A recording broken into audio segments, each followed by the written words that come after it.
This is Jeremy Dover from the Australian Missionary News, and today we have Laura Veloso with us. Welcome, Laura. Just tell us a little bit about your growing up years.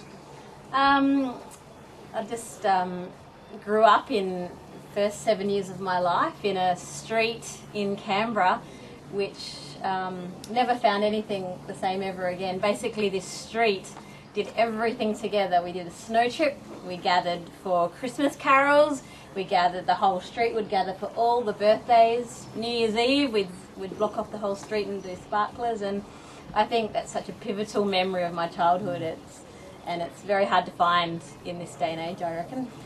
That's a great influence, Laura. Tell us a little bit about how life went after that, your career path. Basically, I always had an interest in working with children, so I followed a bit of a studies to do with children and child welfare, and ended up doing primary school teaching, and took me overseas for a little bit where I had some practical experience in Bangladesh, and came back and did some Bible college, and I taught primary school students for a couple of years, but now I'm focusing on my own children, and we'll go back to those great passions down the track. And Laura, on that whole journey that you mentioned, where did you find Jesus? How did you become a follower of Jesus?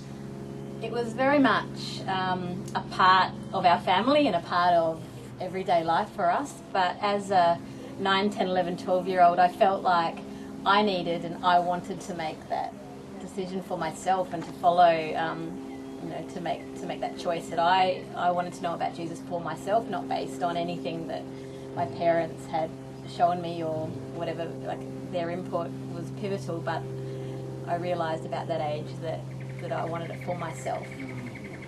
And part of your ministry now is working with writing articles for Christian Today Australia. What's been some of the challenges in your articles? Probably brain space with 3 little boys under 5. So that's my whole issue, really, is that time to do it. But and just that inspiration about what people might want to read. Yeah. And Laura, just tell us about any plans for the future. Raising boys to be great men of society, and hopefully getting back into the workforce again sometime in teaching, and hopefully down the track some sort of cross-cultural mission overseas. Excellent. Laura, thanks very much. This is Jeremy Dover from the Australian Missionary News.